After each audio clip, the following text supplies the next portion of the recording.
الحمد لله نحمده ونستعينه ونستغفره ونؤمن به ونتوكل عليه ونعوذ بالله من شرور أنفسنا ومن سيئات أعمالنا من يهده الله فلا مضل له ومن يضلله فلا هادي له ونشهد أن لا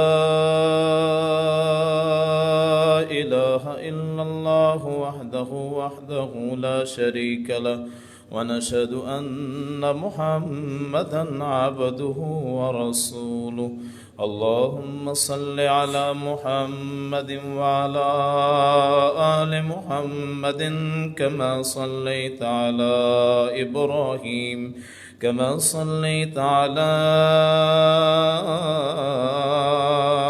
إبراهيم وعلى آل إبراهيم إنك حميد مجيد اللهم بارك على محمد وعلى آل محمد كما باركت على إبراهيم وعلى آل إبراهيم إنك حميد مجيد رب اشرح لي صدري ويسر لي أمري واحلل عقدة من لساني يفقهوا قولي رب زدني علما سبحانك لا علم لنا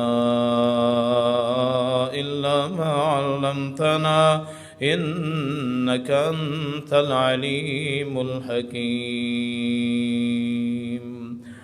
أما بعد فإن خير الحديث كتاب الله وخير الهدي هدي محمد صلى الله عليه وسلم وشر الأمور محدثاتها وكل محدثة بدعة وكل بدعة ضلالة وكل ضلالة في النار نعوذ بالله السميع العليم من الشيطان الرجيم بسم الله الرحمن الرحيم وما أموالكم ولا أولادكم بالتي تقربكم عندنا زلفى إلا من آمن وعمل صالحا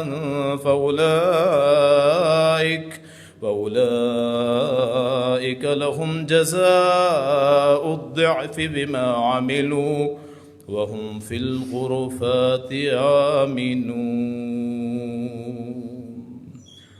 صدق الله مولانا العظيم وصدق رسوله النبي الكريم ونحن على ذلك من الشاهدين والشاكرين والحمد لله رب العالمين انسان اللہ تعالیٰ کی سب سے پیاری اور خوبصورت مخلوق ہے۔ اللہ تعالیٰ نے اس مخلوق کے لیے فرشتوں سے سجدہ کروایا، حالاں سجدہ صرف اللہ تعالیٰ کے لائق ہے، لیکن اپنے ہاتھوں سے بنائی ہوئی اس مخلوق کو اللہ نے نور سے بنی ہوئی مخلوق سے سجدہ کروایا۔ انسان کا جسم جو ہے یہ خون، گوشت، روح کا مرکب ہے۔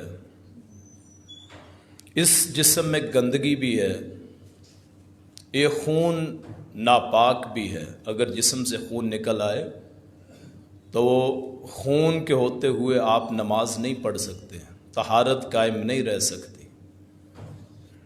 اسی طرح اگر جسم سے پالیدگی نکلے، اس کے ہوتے ہوئے بھی نماز جب تک صاف نہ کیا جائے نہیں ہوتی، آدمی پاک نہیں ہوتا۔ اور سجدہ کن سے کروایا ہے؟ جو سراسر پاک ہے، نور ہے۔ یعنی اس مجموعے کو، انسان کو جو گندگی سے بنا ہوا ہے، پیدائش کو دیکھیں ایک نطفے سے، وہ نطفہ اگر جسم سے نکلے تو جب تک غسل نہ کرے، صاف نہ کرے، آدمی ناپاک۔ اس نطفے سے بنے ہوئے انسان کو سجدہ کس سے کروایا؟ جو نور سے بنے ہوئے۔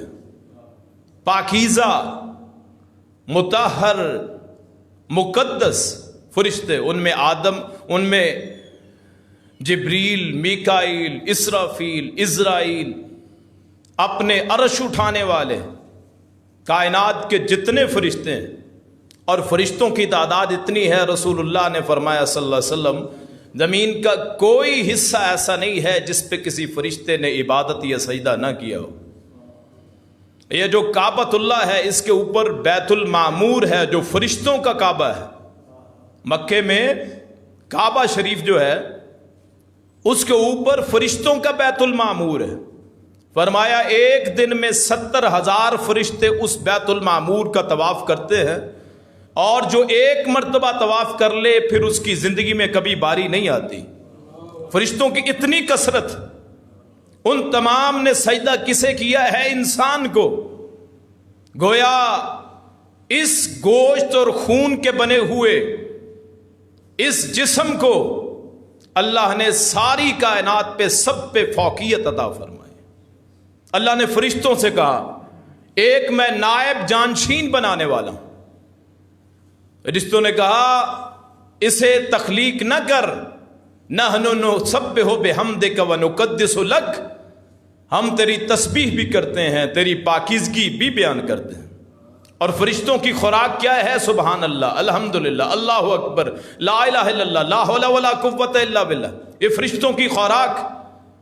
فرشتے اسی سے بڑھتے، اسی سے ان میں قوت آتی، اسی سے ان میں روحانی قوت، طاقت آتی۔ انہوں نے سجدہ اللہ نے کن سے کروایا ہے؟ ان پاکیزہ ذاتوں سے۔ انہوں نے کہا ہم تیری تسبیح کرتے ہیں، ایک ذات کیوں بنا رہا ہے؟ اللہ تعالیٰ نے 5 دنوں میں زمین و آسمان کو بنایا، 6 دنوں میں، ہفتہ، اتوار، سوموار، منگل، بدھ، جمعرات، یہ 6 دنوں میں اللہ نے بنایا ہے انسان، کائنات کا نظام۔ درخت اگائے، یہ زمین ڈول رہی تھی، پہاڑ اگائے، اس میں پہاڑ لگائے، گاڑ دیے، اور پھر سورج کا نظام، چاند کا نظام۔ آپ دیکھیں ایک سیکنڈ کی بھی غلطی نہیں ہوتی۔ 1000 سال پہلے جو وقت تھا آج بھی وہی وقت۔ جن دنوں میں سردی ہے سردی ہوتی، ایک سیکنڈ کا بھی فرق نہیں ہے۔ سارا کچھ سجا کے یہ سمندر کا نظام، یہ خشکی کا سارا نظام، پرندوں کا، درندوں کا، آخر میں بنایا ہے تو حضرت آدم کو جمعے والے دن عصر کے بعد بنایا، اور پڑا رہنے دیا مدتوں۔ خلقنا الانسان من نطفہ ثم من علقہ، اور وہاں قرآن میں مٹی کے کئی نام آئے ہیں۔ من تین اس مٹی، تراب کہتے ہیں اصل مٹی کو، جو عام مٹی ہے نا خشک، اسے تراب بولتے ہیں۔ اگر اسے بھگو دیں پانی میں اسے تینن کہتے ہیں۔ اگر لمبے عرصے تک پڑی رہے سیاہ ہو جائے اسے ہماون کہتے ہیں۔ کہ قرآن کا اعجاز دیکھیے کہ ایک ایک زمانے کے لحاظ سے نام بولے۔ تراب تھا، پھر تین بن گیا، تین سے پھر ہماون بن گیا، پھر وہاں پڑی رہی، بدبو آنے لگی، مسنون کہہ دیا، پھر وہاں سے سلسال، فخار، ٹھکری کی طرح۔ اب مسنون کسے کہتے ہیں؟ جس میں سے بدبو آئے، عرصہ دراز تک پڑی رہے۔ وہ مٹی پھر اسے سلسال بنایا، وہاں سخت کر دیا، یہ ہڈیاں بنائی، اعضاء دیکھیے آپ کہ ایک گوشت میں سے یہاں سے ہڈی نکالی، یہ ناخن جو ہے ہڈیاں، پھر یہ دانت، ہڈیاں کہاں سے؟ گوشت میں سے ہڈیاں نکالی، پھر میدے کے اللہ تعالیٰ نے جرثوم میں بنائے۔ اب میدے میں کانٹے ہوتے ہیں جو خوراک کو ہضم کرتے ہیں، وہ سارا نظام آپ جسے اوجڑی بولتے ہیں اس کو پیدا کیا۔ پھر اللہ نے سانس کا نظام بنایا، سانس اور نفسن، 2 لفظ آتے ہیں قرآن، نافاسن اور نفسن، عربی میں 2 لفظ۔ نافسن کہتے ہیں ایسی چیز جو سانس لے، اور نفسن اسے کہتے ہیں جس میں سانس چلتا رہے۔ کل نفس ذائقۃ الموت، قرآن میں بہت سارے ایسے لفظ۔ تو یہ اللہ نے نظام بنا دیا۔ پھر وہاں آنکھیں لگا کے، کان لگا کے، یہ دیکھیں جیسے کسی چیز کو کریت کے بنایا جائے، یہ ناک ہے جیسے کسی چیز میں سوراخ کیے ہوئے ہیں، کان ہیں، آنکھیں ہیں چیر کے، منہ ہے جیسے بند تھا، اسے کسی نے بلیڈ سے چیر دیا. اللہ اکبر. پھر گلے کا نظام یا خوراک گزارنے میں، یہ تھوک جو لعاب جسے آپ کہتے ہیں، کوئی بندہ اس کو پھینک کے دوبارہ نہیں چاٹتا، اسی خوراک سے، اسی لعاب سے آپ کی خوراک آپ کے معدے میں جانتی. سبحان اللہ. یہ اللہ کا نظام. اللہ نے پھر بچے پیدا کر دیے، ان بچوں کو پھر اللہ تعالیٰ نے تربیت دینے کا حکم دیا. قرآن میں 4 قسمیں کھائی ہیں اس انسان کے لیے، اس انسان کے 4 قسم. سورہ 3 میں اللہ نے 4 قسمیں کھائیں. والتین، انجیر کی قسم. کھانے والی چیزوں، اللہ قسمیں اٹھائے جس کی مرضی اٹھائے، اللہ کو روکنے والا کوئی نہیں، پوچھنے والا کوئی نہیں. والشمس وضحاها، سورج کی، چاشت کی. والقمر اذا تلاها، چاند کی قسم. والسماء وما بنا، آسمان کی قسم. والارض وما طحاها، زمین کی قسم. والبحر المسجور، سمندر کی قسمیں. والطیر، پرندوں کی قسمیں. اللہ جس کی چاہے قسمیں اٹھائے. انجیر کی قسم کھائی، زیتون کی قسم کھائی، طور سینین کی قسم کھائی، مکے کے شہر کی قسم کھائی. پھر کہا ہم نے انسان کو بہترین ڈھانچے میں پیدا کی. اب بہترین کون ہے؟ سورت ہے سبا، پارہ ہے 22واں، آیت ہے 37. قرآن کہتا ہے نہ تمہارے مال نہ تمہاری اولاد تمہیں اللہ کے قریب کر سکتی ہے. صرف ایک صورت ہے، وہ یہ ہے کہ الا من آمن وعمل صالحا، جو ایمان لائے، نیک عمل کرے. اولاد کو نیکی کے راستے پہ لگائیے. یہ نہ ہو کل میں قبر میں ہوں تو میرے بیٹے میرے عذاب کا سبب بنے. رسول اللہ نے فرمایا صلی اللہ علیہ وسلم، جب بندہ فوت ہوتا ہے تو جب اولاد روتی ہے تو مردے کو اس کی وجہ سے عذاب ہوتا ہے. اگر آپ بین کریں، آپ کی بیٹیاں، آپ کے بیٹے، آپ کی بہویں، وہ اگر آپ کی لاش پہ، آپ مر چکے ہیں، وہاں بین کریں تو اس کی وجہ سے آپ کو عذاب ہوگا. تربیت کے حصے بتا دی. کوئی تکلیف آئے تو سب سے سخت کلمہ لا حول ولا قوت الا باللہ، اور انا للہ و انا الیہ راجعون. یہ اولاد کو سکھائیں، ایک ایک کلمہ سکھائیں. چہرہ دیکھا ہے، خوبصورت بنایا، چہرے کی دعا پڑھی ہے. اللہم کما حسنت خلقی فحسن خلقی. اے اللہ میرے چہرے کو اچھا بنایا ہے تو میرے اخلاق کو بھی اچھا کر دے. ہر چیز کی دعا، دودھ کی دعا، کھانے کی دعا، پینے کی دعا، اٹھنے کی دعا، سونے کی دعا. شاید کوئی ہوگا جو ان چیزوں کا لحاظ کرتا ہو کہ اولاد کو سکھاتا ہو سونا ہے تو کیسے کون سی دعا پڑھنی، اور اٹھنا ہے تو کون سی دعا پڑھنی. اب میں اور آپ جب سوتے ہیں تو آنکھیں بند ہوتی ہیں، ہو سکتا ہے اسی دوران روح نکل جائے، زندگی ختم ہو جائے. جب سونے لگے اللہ کا شکر کر کے، اور جب اٹھنے لگے تو پھر اللہ کا شکر کرے. اگر نیند نہ آئے تو آدمی پاگل ہو جائے. وہ سوتے وقت کی دعا یہ ہے کہ تیری تعریف ہے جس نے مجھے نیند دی، اور پھر جب اٹھے تو پھر تعریف ہے. ہو سکتا ہے میرے بچے یتیم ہو چکے ہوں، اور جب مجھے زندگی دے دی، میں نے اپنی اولاد کو دیکھ لیا، تو میرے لیے اس سے بڑا اور کیا تیری رحمت اور کیا ہوگی. پھر دعا پڑھ لے، اللہم بسمک اموت و احیا، تیرے نام سے مرتا ہوں، تیرے نام پہ زندہ ہوتا ہوں. بسمک ربی وضعت جنبی وبک ارفع ان امسکت نفسی فرحمها وَإِنْ أَرْسَلْتَهَا فَاحْفَظْهَا بِمَا تَحْفَظُ بِهِ عِبَادَكَ الصَّالِحِينَ. میرا پہلو تیرے نام کے ساتھ اٹھتا ہے، تیرے نام کے ساتھ میں رکھتا ہوں اپنا پہلو. اگر تو چاہے میری جان کو پکڑ لے، میری جان پہ رحم کر، چھوڑ دے، پھر اس پہ فضل کر، تو اپنے میری حفاظت کر جیسے اپنے نیک بندوں کی حفاظت کرتا ہے. یہ سوتے ہوئے دعا. پھر جب آنکھ کھلے پھر پڑھے الحمدللہ الذی احیانی بعد ما اماتنی والیہ النشور. تعریف اللہ کی، یہ بچوں کو سکھائیں، خود پڑھیں. تعریف اللہ کی جس نے مجھے زندہ کیا میرے مرنے کے بعد، مارنے کے بعد، اور اسی کی طرف اکٹھا ہونا. آپ تصور کریں جب یہ آدمی یہ کلمات پڑھے، اپنے آپ کو سوتے ہوئے اللہ کے سپرد کر دے. اگر اس دوران اس کی موت ہو جائے، اللہ فرشتوں سے کہہ دے اس نے مجھے اپنے آپ میرے سپرد کیا تھا اپنے آپ کو، جاؤ، نہ اسے عذاب قبر ہوگا نہ حشر کی سختی ہوگی۔ اللہ کے سپرد اپنے آپ کو کریں۔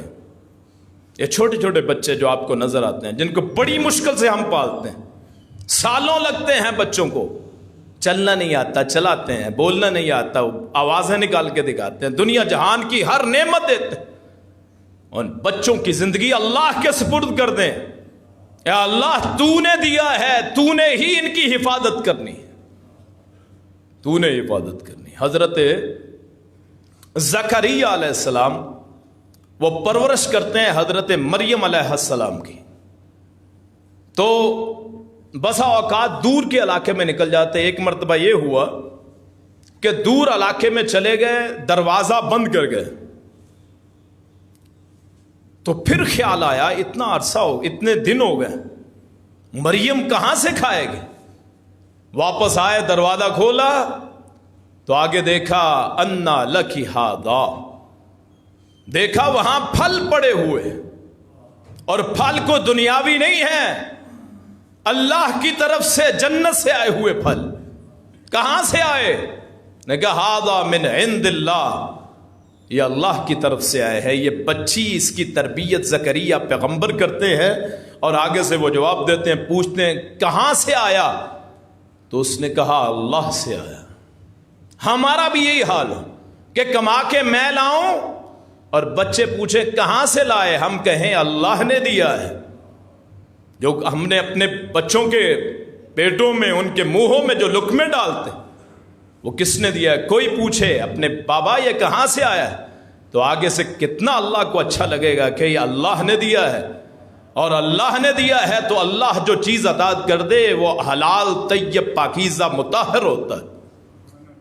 وہاں پھر خیال آیا کہ اللہ سے اولاد ہی مانگ لیں۔ میں یہ بتانے لگا ہوں کہ اولاد پیغمبر مانگتے رہے۔ وہاں پھر زکریا، اس وقت پھر زکریا کو خیال آیا اس کو اللہ پھل دے سکتا ہے، مجھے اولاد کیوں نہیں دے سکتا؟ وہاں پھر جب کھڑے ہوئے نا زکریا فی المحراب، وہاں پھر اپنی عبادت میں لگ گئے، تو اللہ نے پھر فرشتے کو بھیج دیا۔ غیروں کے بچوں کو پالنے سے اللہ خوش ہوتا ہے۔ مریم علیہ السلام حضرت زکریا کی بیٹی نہیں ہے، انہوں نے پالا ہے۔ اگر آپ کی اولاد نہیں تو کسی ایک بچے کو پال دیں، اللہ آپ کو بھی اولاد عطا فرمائے گا۔ کسی ایک کا خرچ اٹھا لیں، کسی ایک کی زندگی میری وجہ سے سنور جائے، میرا مولا راضی ہو جائے، میرا اللہ خوش ہو جائے۔ یہ اولاد حاصل کرنے کا طریقہ ہے کہ کسی کے بچے کی تربیت کر دو۔ میری اولاد نہیں ہے، مثلا میرے پاس بیٹا یا بیٹی نہیں ہے، تو کسی ایک بچے کو، کسی ایک یتیم کو، کسی ایک بچی کو اس کی زندگی کی تربیت کروں، اس کا خرچ اٹھاؤں، اللہ میری جھولی کو بھی اپنے فضل و کرم سے بھر دے۔ یہ اللہ کے احسانات۔ وہاں پھر اللہ اعلان کرتا ہے کہ تو نے اس کی پرورش کی ہے، مریم علیہ السلام کی، یہ چھوٹی بچی تو نے پالا ہے، جا، ساری زندگی کی نبوت تجھے کوئی کام نہیں دے سکی، تیرے اولاد نہیں ہو سکی، ایک بچی کی تربیت کی ہے، ہاں میں تجھے ایک بچہ دوں گا۔ وہ بچے کا نام بھی بتا دیا، اسمہ یحییٰ، اس کا نام یحییٰ ہوگا۔ یہ اللہ کے نام، اللہ تعالیٰ کہ کرم ہے جب اللہ کرتا ہے کہ کسی غیر کو پالنے سے آپ کو اللہ دے دیتا ہے۔ اس کی مثال دیتا ہوں، حدیث میں آئی، جو بندہ کہتا ہے میری دعا قبول نہیں ہوتی ہے، حدیث میں آیا ہے جو بندہ کسی کے لیے دعا مانگتا ہے علیحدہ بیٹھ کے، اللہ اس کے حق میں پہلے قبول کرتا ہے۔ مثلا مجھے رزق چاہیے تو میں مانگوں یا اللہ میرے فلاں بھائی کو رزق دے دے، اللہ کہتا ہے اس کے لیے رزق دیتا ہے، اور تو اس کے لیے مانگتا ہے تیری جھولی کو میں نے نہ بھرا تو مجھے رب العالمین کس نے کہنا ہے؟ اولاد نہیں ہے تو کسی کے لیے مانگنا شروع کر دیں، انشاءاللہ آپ کو اولاد اللہ عطا فرمائے گا۔ پھر ان کی تربیت کریں حسن و حسین کی طرح، جیسے فاطمۃ الزہرا نے کی۔ ایک دن حسن حسین کھجور کھا رہے، صدقے کی کھجور، آل رسول پہ صدقہ حرام ہے، رسول اللہ کا جو خاندان ہے اس پہ زکوٰۃ کا مال حرام، صدقے کا مال حرام۔ سلمان فارسی وہاں فارس سے چلتے ہیں، کبھی کسی کے کہہ دی، کسی کے کہہ دی، انہوں نے تورات میں ایک صفت پڑھی تھی کہ وہ رسول جو سچا ہوگا وہ تحفہ قبول کرے گا، صدقہ قبول نہیں کرے گا۔ وہ کھجوریں لے کے آئے مکے میں، جب مدینے میں پہنچے انہوں نے کہا جی یہ صدقہ ہے میری طرف سے۔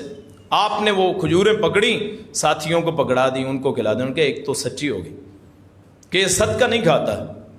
دوسرے دن آئے، جی آپ کے لیے تحفہ ہے، تحفہ قبول کرتا ہے۔ آپ نے تحفہ قبول کیا، اس نے کہا یہی سچا نبی ہے۔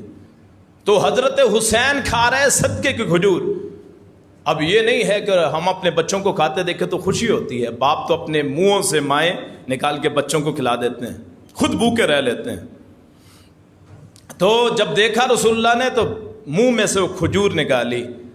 اے حسین تجھے نہیں پتا کہ ہم پہ صدقہ حرام ہے، ہم صدقہ نہیں کھاتے۔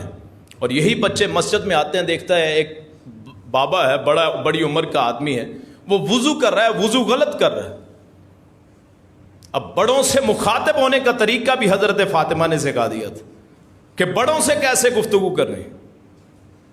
ہمیشہ بڑوں کا احترام کریں، سلام کہیں، احترام کریں۔ رسول اللہ نے فرمایا صلی اللہ علیہ وسلم کسی بڑے کا احترام کرو، جب تمہاری عمر اس عمر میں پہنچے گی اللہ پیدا کرے گا چھوٹوں کو جو تمہارا احترام کریں گے۔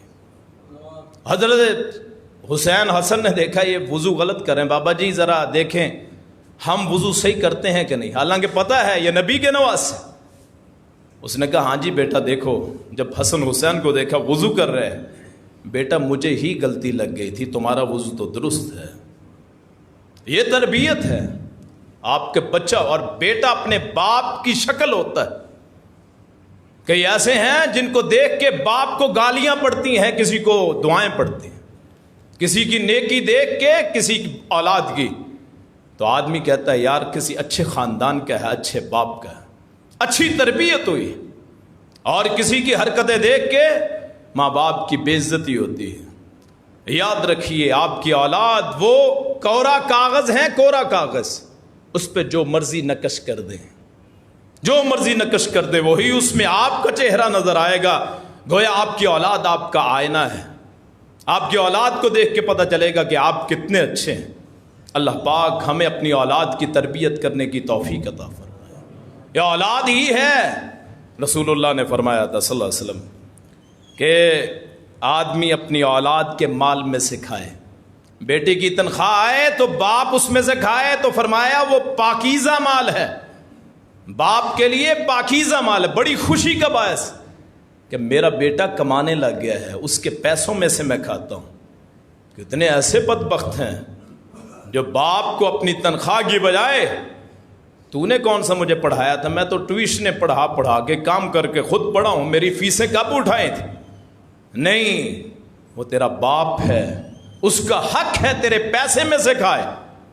اور پھر باپ بھی یہ نہ کرے، کنجوسی نہ کرے، اور اس کے حق ادا کرے، تربیت کرے، کھلائے پلائے، تعلیم دلائے۔ کبھی یہ نہ کرے اپنے ساتھ کام پہ لگا لوں، نہیں، رزق کا مالک تو اللہ ہے، خرچ کرنے والا آدمی خود بنے، اللہ وسائل دیتا رہتا ہے، وسائل مہیا کرتا ہے۔ ایک بندہ آئے یا رسول اللہ صلی اللہ علیہ وسلم اگر میرا مال زیادہ ہو میں کیا کروں، صدقہ کروں؟ فرمایا نہیں، پہلے اپنی ذات پہ خرچ کر، پھر بچ جائے تو اپنے گھر والوں کو دے، بچوں کو، بیوی کو۔ فرمایا سب سے افضل صدقہ ہے جو اولاد کو کھلاؤ، اور پھر بچ جائے تو پھر اپنے ہمسایوں کو، رشتہ داروں کو۔ یہ شریعت مطہرہ ہے، اور شریعت مطہرہ وہ بہت ہی بڑا نظام ہے۔ یہ مسجد صرف نماز کا نام نہیں ہے، شریعت یا روزے کا نام نہیں ہے، حج کا نام نہیں ہے، زکوٰۃ کا نہیں کہ جمعے کے دوران یا جمعے کے بعد یا پھر نماز میں تو ہم مومن ہیں، مسلمان ہیں، مسجد سے نکلے نہیں ساری حالت بدل جائے۔ نہیں، تیرا ظاہر بھی ایک ہو، تیرا باطن بھی ایک ہو۔ جو کیفیت قرآن سنتے ہوئے، ترجمہ سنتے ہوئے، حدیث سنتے ہوئے پیدا ہو، وہی پورے معاشرے کا حصہ بن جائے، معاشرہ جنت نظیر بن جائے۔ ہم نے ہی معاشرہ بنانا ہے، ہم نے ہی بگاڑنا ہے۔ اگر کوئی باہر سے آ کے آپ کی اولاد کی شکایت لگاتا ہے تو یاد رکھیے وہ لوگ ہمیشہ کامیاب رہتے ہیں جو اپنی اولاد کے نقائص عیوب کو دیکھتے انہیں سنوارتے ہیں۔ یہ نہیں کہ باہر والوں سے لڑ پڑے، جتنا ان کو اپنی اولاد کو سخت کے ساتھ سختی کے ساتھ تربیت کریں گے، یاد رکھیے وہی اولاد آپ کے لیے ناموری کا باعث بنے گی۔ انہیں سمجھائیں ہر بات پہ ٹوکے، کھلائیں سونے کا نوالا، لیکن دیکھیں شیر کی آنکھ سے اپنی اولاد کو جب چاہیں انہیں سمجھائیں ہر موقع پہ، حتیٰ کہ شادی کیوں نہ ہو جائے، شادی کیوں نہ ہو، اولاد کی ایک ایک حرکت پہ نظر ہو، وگرنہ یہ نہ ہو کہ ان کی بے حیائی، ان کی بے پردگی اور ایسے ایسے لباس معاشرے میں، مارکیٹ میں، جن کو لباس کہنے سے لباس کی توہین ہوتی، یہ نہ ہو کہ میری بیٹی اس کے جسم پہ غیر محرموں کی نظر پڑے، یہ نہ ہو کہ وہ برہنہ ہو کے چوکوں میں جائے، یہ نہ ہو کہ وہ خوشبوئیں لگا کے لوگوں کی محفلوں کی زینت بنے، یہ نہ ہو کہ وہ عورت ناچنے والی بن جائے، محفلوں کی زینت بنے، اور قیامت تک اس پہ لعنت برستی رہے، اللہ کے فرشتے لعنت برساتے رہے۔ رسول اللہ نے فرمایا صلی اللہ علیہ وسلم، فرمایا جو عورت باہر نکلے، بچی عورت باہر نکلے، اس کا ذمہ دار اس کا بھائی اگر باپ نہیں، خوشبو لگا لے، فرمایا وہ زانیہ ہے، زناکار ہے۔ اگر میرے پیسوں سے خریدا ہوا وہ لباس میری بیٹی کے جسم پہ آ گیا، کل قیامت کے دن اللہ مجھے آگ کا لباس پہنائے گا۔ یاد یہ مت سوچیں کہ میری نماز مجھے بچائے گی، یاد رکھیے ہو سکتی اللہ کا فرض ہے نماز، حدیث میں آتا ہے اللہ چاہے تو معاف کر سکتا ہے بے نمازی کو، لیکن ان الذین یحبون ان تشیع الفاحشہ فی الذین آمنوا لہم عذاب شدید، جو لوگ بے حیائی کو پسند کرتے ہیں، گھروں میں بڑی بڑی LED لگوا کے دینے والے، اور ان میں چینلوں کی کوئی بندش نہیں ہے، یا موبائل پہ ایسے ایسے پروگرام، ایسے ایسے پیکج لگیں، اولاد دیکھ کے ویسے بننا چاہے، فلاں اداکارہ ہے ایسی میری اپنی بیٹی کو بناؤں گا، اسے عزت سمجھے، قیامت کا دن ہوگا اللہ کا عذاب اس کا منتظر ہوگا۔ فاطمۃ الزہراء رضی اللہ عنہا، طیبہ طاہرہ مقدسہ، نبی کی بیٹی، لخت جگر صلی اللہ علیہ وسلم، جب فوت ہونے لگی تو وصیت کی میرا جنازہ رات کو اٹھایا جائے کہ میرے جنازے پہ بھی کسی غیر مرد کی نظر نہ پڑے۔ اور ہم کیا ہیں جی، میری بیٹی دیکھو کتنا اچھا لگتی ہے، بیوٹی پارلروں میں لے کے جاتے ہیں۔ یاد رکھیے پھر اولاد کی ویسی خواہش نہ کریں جو حسن حسین، قاسم محمد بن قاسم جیسے، موسیٰ بن نصیر جیسے، اللہ اکبر، طارق بن زیاد جیسے، پھر ویسی اولاد پیدا نہیں ہوگی، پھر ناچنے گانے والی پیدا ہوگی کہ کانوں میں ہیڈ فون لگائے، ایئر فون لگائے، موسیقی پہ ان کے پاؤں ہلتے، سرکتے، بدن ڈانس کرتے۔ سارا گناہ باپ پہ ہے جس نے موبائل خرید کے دیا، جس نے یہ سہولیات۔ اپنے آپ کو مبرہ مت سمجھیں، پھر آپ کہتے ہیں رزق کی تنگی ہوتی ہے۔ رسول اللہ نے فرمایا صلی اللہ علیہ وسلم، جہاں بے حیائی ہو جائے وہاں قتل و غارت شروع ہوتی، حدیث ہے، جہاں بے حیائی ہو، زناکاری ہو، وہاں قتل و غارت شروع ہو جاتی ہے، وہاں بھیڑیے پیدا ہوتے ہیں، انسان نہیں۔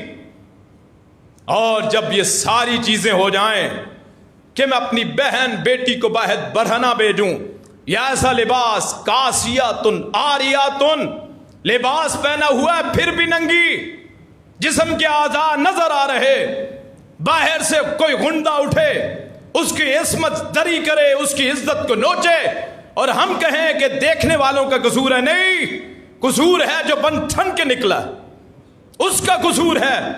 مینار پاکستان پہ واقعہ ہوتا ہے، گھر سے بیٹی نکلتی ہے، ارے باپ خوش ہوتا ہے، ندامت تو بعد کی بات ہے، یا تو حرام مال سے پرورش کی ہے، اور اگر حلال سے بھی کی ہے، ان مارکیٹوں کے راستے کس نے دکھائے، ان فیشنوں پہ دھیان کس نے دلوایا ہے؟ اللہ اکبر۔ اور پھر وہ اپنے وہاں، اللہ اکبر، اپنے وہاں فالورز کو کہتی ہے کہ وہاں آؤ، اور پھر وہاں جو واقعہ ہوتا ہے ساری دنیا دیکھتی ہے کہ سینکڑوں افراد ہیں، ایک عورت کے ساتھ کیا ہوتا ہے۔ یاد رکھیے وہ کسی اور کی نہیں، ہماری ماں بہن بیٹی بھی ہو سکتی، عزت سے بڑی کوئی چیز نہیں۔ اپنی اولاد کو باحیا بنائیے، اپنی اولاد کو خوددار بنائیے، اپنی اولاد کو حیا والی بنائیے، اپنی اولاد کو تقدیس، لوگوں کو عزت دینے والی بنائیے۔ یہ نہ ہو کہ میرا بیٹا ہو غیروں کی ماں بہنوں بیٹیوں کو دیکھتا، اور یہاں میں درس دے رہا ہوں یا نماز پڑھ رہا ہوں، ان الصلاۃ تنہا عن الفحشاء والمنکر، نماز بے حیائی برائی سے منع کرتی ہے۔ نماز کی تعریف یہ ہے، حاجی صاحب ہے گھر میں بے پردگی ہے، کیا فائدہ اس حج کا؟ نمازی ہے گھر میں بے حیائی ہے، کیا فائدہ ہے اس نماز کا؟ زکوٰۃ پوری دیتا ہوں جی، رزق پھر بھی کم ہے جی، وہ اولاد کے جو کرتب ہے وہ سامنے آتے ہیں، اللہ تعالیٰ ناراض ہو جاتا ہے، کوئی کنٹرول نہیں ہے۔ کہاں میری بیٹی جاتی ہے، کہاں بہن جاتی؟ پہلے تو ہمیں دعائیں نہیں یاد کرتے جو بنیادی چیزیں، کہ ان پہ دم کر کے صبح جاتے ہوئے اولاد پہ میں ایک دم بتا دیتا ہوں آپ کو، وہ دم کریں، حلال روزی کھلائیں، انشاءاللہ اللہ نے چاہا اس اولاد کے نزدیک بھی کوئی چیز نہیں جائے۔ سورہ درود شریف، سورہ الفاتحہ، آیت الکرسی، سورہ الکوثر، سورہ الاخلاص، سورہ الفلق، سورہ الناس، 7 درود شریف، سورہ فاتحہ، آیت الکرسی، سورہ کوثر، آخری 3 کل 7 کا آپ ہنسا بنا لیں، 7 مرتبہ درود شریف، یہ سارے 7 کی تعداد میں اپنے گھر بار پہ، بچوں پہ، اپنے اوپر بھونکیں۔ دنیا جہان کے درندے آ سکتے ہیں، تیری اولاد کو کچھ بھی نہیں کہہ سکتے، اللہ حفاظت کرنے والا۔ یہ نہ ہو کہ ایک تو میں دعائیں بھی نہیں پڑھتا، ساری زندگی جاہرہ۔ کتنے معاشرے میں افراد ہیں جن کو قرآن نہیں آتا، بزرگ ہو چکے جی قرآن نہیں آتا۔ کس کا قصور ہے؟ ان ماں باپ کا جو آج قبروں میں پڑے، جن کے لیے ہم دعائیں کہتے ہیں، جی میرے ماں باپ کے لیے دعائیں کریں، اور یہ بھی دیکھیں ان ماں باپ نے آپ کو دیا کیا ہے، یا میں اپنی اولاد کو کیا دے رہا ہوں۔ کیا میری اولاد کو ارکان اسلام کا پتہ ہے؟ کیا میری اولاد کو یہ پتہ ہے کہ روزے کتنے ہوتے ہیں؟ کیا انہیں یہ پتہ ہے فرض رکعات کتنی ہوتی، سنت کتنی ہوتی ہے، نفل کتنے ہوتے ہیں؟ کیا انہیں یہ علم ہے زکوٰۃ کا نصاب کتنا ہے؟ سونا ہے تو کتنی زکوٰۃ، چاندی ہے تو کتنی زکوٰۃ، جانور ہے تو کتنی زکوٰۃ؟ کیا اولاد کو عشرہ مبشرہ کے نام آتے ہیں؟ وہ 10 صحابہ جن کو جنت کی خوشخبری ملی، کیا ان کے نام آتے ہیں؟ کیا صلح حدیبیہ میں شرکت کرنے والوں کے کچھ کے نام آتے ہیں؟ کیا نبی کے بیٹوں بیٹیوں کے نام یاد ہیں؟ یا خلفائے اربعہ کے نام یاد ہیں؟ کیا یہ پتہ ہے کہ غزوہ بدر کب ہوئی، غزوہ احد کب ہوا، غزوہ خندق کا سال کون سا ہے، صلح حدیبیہ کا سال کون سا ہے، فتح مکے کا سال کون سا ہے، حجۃ الوداع کا سال کون سا ہے، قرآن کب نازل ہوا، کب ختم ہوا، کتنے برس میں وحی مکمل ہوئی؟ اگر اولاد کو علم نہیں ہے ارکان اسلام کا، ارکان ایمان کا، تو یاد رکھیے اللہ کی پکڑ آئے گی، پھر رزق کی تنگی ہوگی، پھر اطمینان نہیں ہوگا، پھر ان تعویذوں سے، ان دموں سے، پھر ان وظیفوں سے کچھ نہیں ہوگا۔ اپنی اولاد کو پالیں اللہ رسول کے مطابق، انہیں تعلیم دے، دنیاوی بھی دین کا بھی، وہ میرے لیے فخر بنے، آج بھی کل قیامت کے دن بھی۔ اللہ اسے بلائے، اگر مجھے عذاب ہو رہا ہو، میرے اس بیٹے کی برکت سے میرا عذاب ٹل جائے، کہ میرا بیٹا اچھا، میرے اپنے اعمال اچھے نہیں، میں نے اولاد کو اچھا پڑھایا، اولاد کو دعائیں سکھائیں۔ ایک ایک حرف کی قیمت ہوتی ہے، قرآن کے ایک حرف پڑھنے سے اللہ 10 نیکیاں عطا فرماتا ہے، 10 نیکیاں۔ اور جب میں مر جاؤں میرا بیٹا ایک مرتبہ کہہ دے اللہم اغفر لہو، اے اللہ میرے باپ کو بخش دے، اللہ میری قبر کو ٹھنڈا کر دے۔ اللہ مجھ پہ رحمتیں کر دے۔ رسول اللہ نے فرمایا صلی اللہ علیہ وسلم، فرمایا جس اولاد کو جس لحاظ سے پالا ہے اس کا خمیازہ آدمی کو بھگتنا پڑتا ہے۔ کل قیامت کا دن ہو، یہ نہ ہو کہ میری بیٹی بے نماز، میرا بیٹا بے نماز، بیٹی ہے، ماں ہے، بہن ہے، بیوی ہے، بیٹے کی وجہ سے ماں، بھائی کی وجہ سے بہن کی وجہ سے بھائی، اور پھر بیٹی کی وجہ سے ماں، پھر وہاں باپ بیٹے کی وجہ سے باپ، سارے پھنس نہ جائیں کہ مجھے کہا ہی کچھ نہیں، مجھے سکھایا ہی کچھ نہیں۔ کل قبر میں سوال ہو، من ربک کا، تیرا رب کون ہے؟ اور مجھے اور میری اولاد کو پتہ ہی نہ ہو میرا رب کون ہے۔ من دینوں کا، ما دینوں کا، تیرا دین کیا ہے؟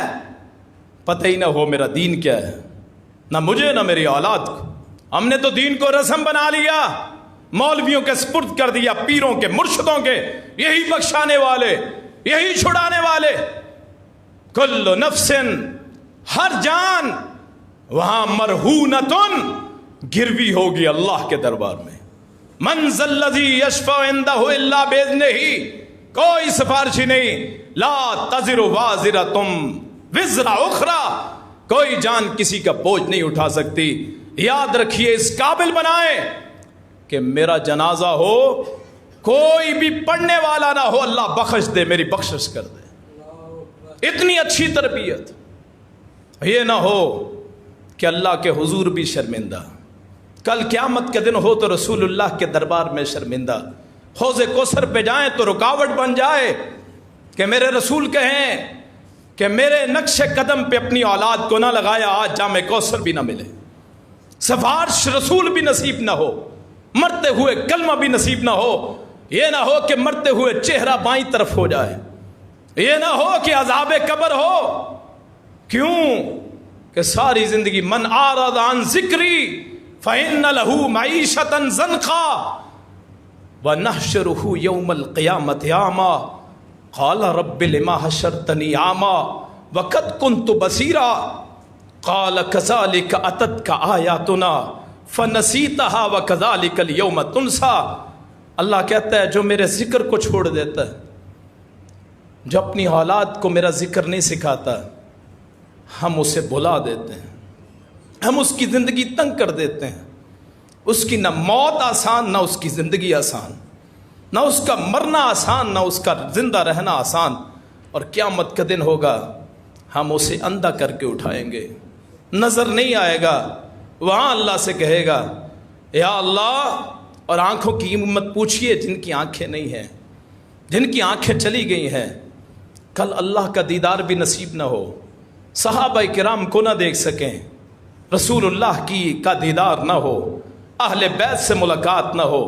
لما حشرتنی اعمی، اللہ جی مجھے آج اندھا کر کے کیوں اٹھایا؟ اللہ کہے گا اسی طرح ہماری آیات تیرے پاس آئی تھی، ہمارے صحیفے، ہمارے واس، ہمارے حکم تیرے پاس آئے تھے، تو مسلمان تھا لیکن تیری زندگی مسلمانوں والی نہ تھی، تو نے اپنے آپ کو غیروں کے حوالے کر دیا، تو نے فلاں جیسا بننا قبول کیا۔